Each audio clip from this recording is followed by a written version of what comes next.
test clean jacket. How much of that was you didn't want to cheat, and how much is you just didn't have the money to afford the steroids?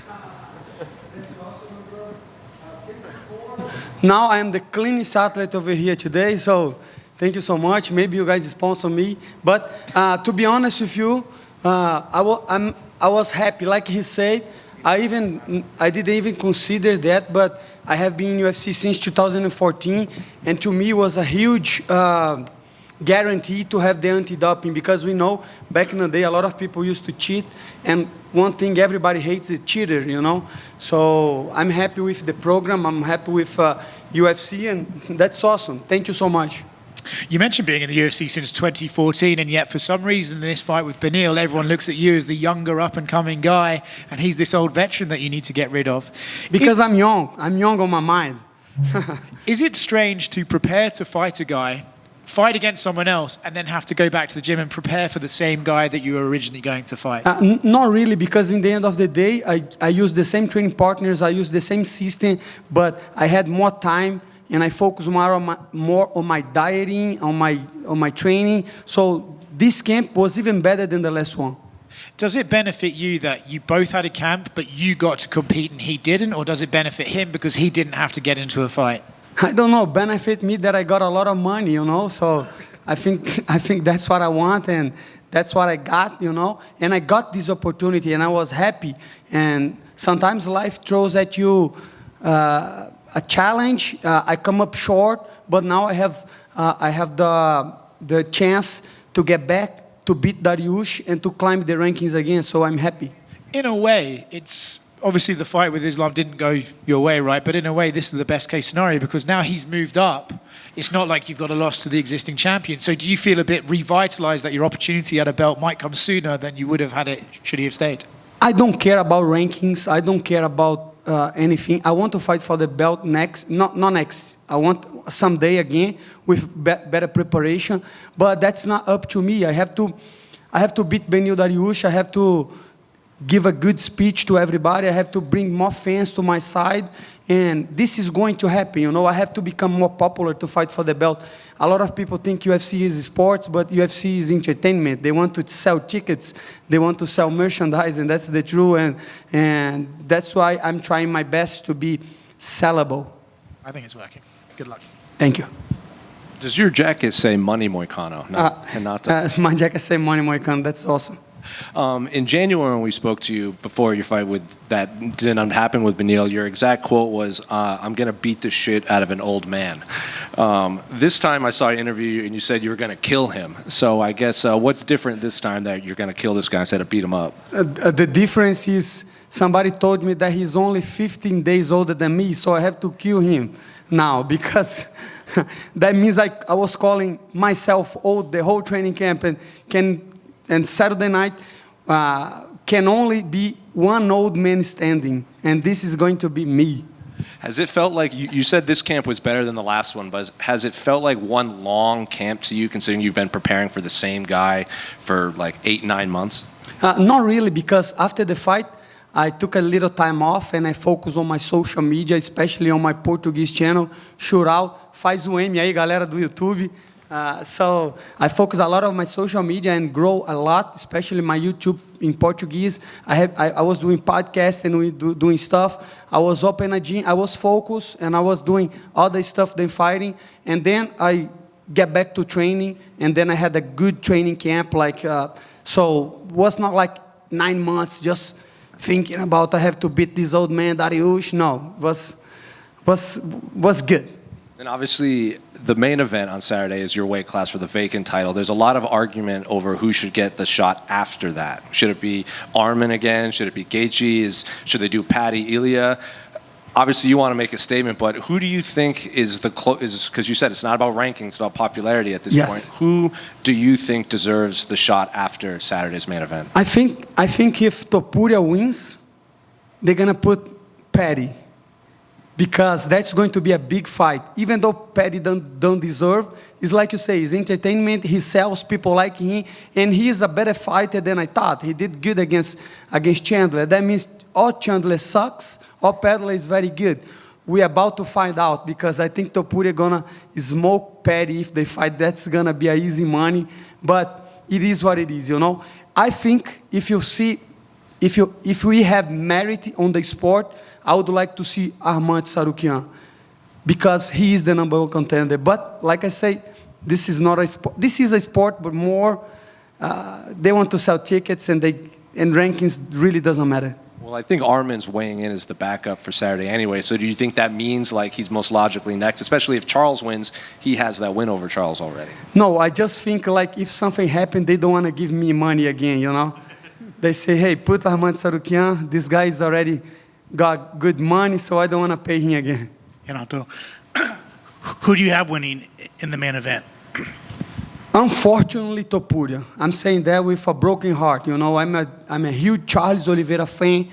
I wish this guy could speak English so you guys can see the emotion, the connection that he has with the fans, especially being from a very poor background. You know, the way he communicates himself in Portuguese is amazing. I am a fan.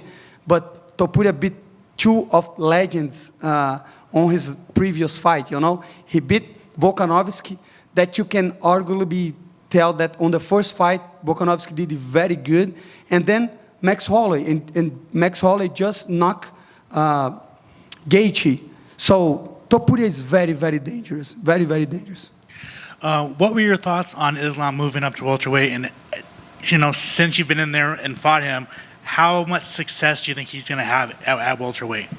I think he's going to have success against JDM. I'm not so sure, but I think he did the right thing, you know, move up, try to get 2 belts, and then stop, like Khabib did, you know. If you keep fighting enough, you're going to lose. We saw that with Anderson Silva. I don't know, maybe some people here are younger than me, and they didn't even see the Spider fighting. But when Anderson Silva was fighting, was like legendary. Everybody, he was undisputed, the best fighter of all times, and then he lost, and then everybody forget about him. So if you want to keep your legacy, you should fight, and then try to fight for another belt, and then retire. Do like Khabib, because I remember Jose Aldo, I remember so much fighters that they lost on the end of their careers, and then kind of the legacy were ruined. So I think Makhachev is doing what he was supposed to do. I think he beat GDM, and then if Topuria wins, he get back and fight Topuria, and I think that's a good career. And last one for me, I think the most interesting aspect of this weekend's fight with you and Beneil is the ground game. Both you guys have very good jiu-jitsu. Who, in your mind, has the better jiu-jitsu between the 2 of you? I think that's a good question. That's a very good question. I think Beneil Dariush has a better ground game than me, so he has a better guard, and I think I have better jiu-jitsu game on the top. You know, if I can put him down, I will do like Benoit Saint-Denis. I'm going to use my elbows, you know, but if he put me on the ground, that's going to be trouble. Here, Renato. Here. Good afternoon. Here, Renato. Talking about your YouTube channel that you said recently, we could see you training with your ATT training partner, Mateusz Gamrot, which has an amazing display of wrestling and is also a former opponent of Beneil Dariush. We've been talking also about wrestling and jiu-jitsu. Do you think that the key in order to get the win this Saturday is your wrestling and your jiu-jitsu, or do you think that the fact that both of you are great grapplers are going to strike more? I think it's going to be a very interesting fight, looking like analysts, you know, because we both have good jiu-jitsu game, like you say. We both suck at wrestling. We're not good at wrestling. And we both are, like, it's kind of different, you know. I think I am a sharper and better striker than him, and I think he got more power on his left hand and on the hooks.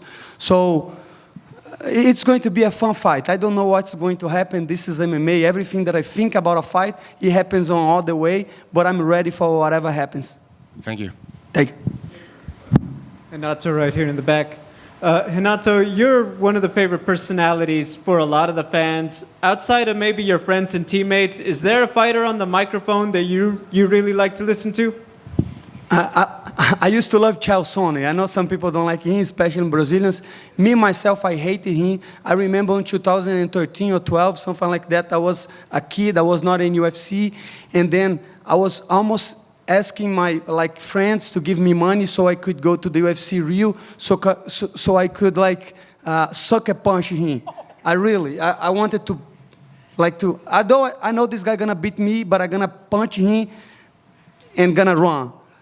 And now I like him because the stuff, because I know that's a character, you know, that's not what he really believes.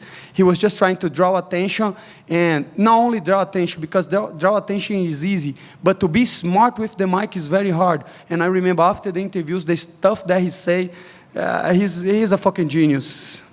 Not on YouTube though, on YouTube he sucks. Oh my gosh. In January at the press conference, I think most people would agree you stole the show, and that was a big part of why the UFC also wanted you to main event when Armin pulled out.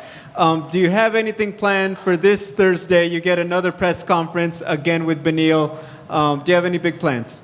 Not really. I was surprised on the last press conference because everybody was calling money. So right now, UFC, you see, I'm a popular guy. We need to raise more money for Moicano. But jokes aside, I never think on what I'm going to say. You know, I just have a lot of stuff on my head, and when people ask, I talk. Are you going to be throwing out any more fake money at the weigh-ins? No more fake money. Now I will throw real money. So prepare for the $100, bro. Let's go. Renato, right here. Before your loss to Makhachev, you were on a four-fight win streak, including that great performance in Paris against Benoit and Denis. What version of Renato Moicano can the fans expect to see this Saturday?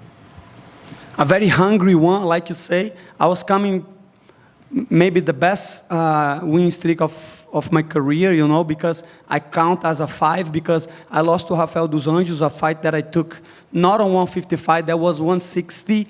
So I had like 4 win streaks with 4 submissions or knockout stoppages. So I was going good. But then they call me 24 hours and they say, hey, you're going to fight with the best fighter in the world. Say, okay, and I lost. I come up short, but I still got it. I still want to be on the top. I still want more money. So you guys can expect somebody that wants to climb the rankings and get more money. Thank you. Hey, Renato. I saw you recently opened up your gym, Kingdom Martial Arts. How has the first month been, and have you learned anything new about martial arts by seeing it from a different perspective? Brother, I would say thank you for the question, but I knew you had asked that question. But thank you so much, no matter what. And I just opened a gym in Florida, so if you guys can check it out, Kingdom Martial Arts, especially for kids, you know. We have anti-bullying program. We want your kids to be very safe and to be very confident on yourself and help the community. So if you are in South Florida, Kingdom Martial Arts, BJJ, MMA, Jiu-Jitsu, and kickboxing for kids and for adults too, you know.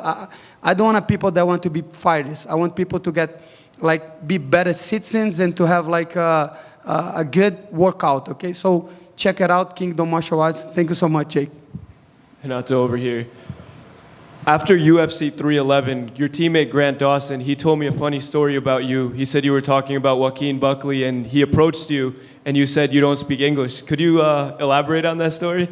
Yes, at the time, like last year, I was in the International Fight Week and was me and Gilbert talking. And back in the day, Joaquin Buckley wanted to fight Gilbert.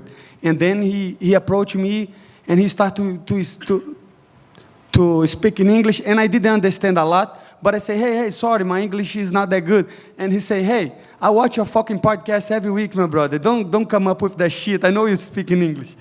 But then I say, man, this guy want to fight Gilbert, and Gilbert is my friend. So I said, no, I don't speak in English. Thank you so much, guys.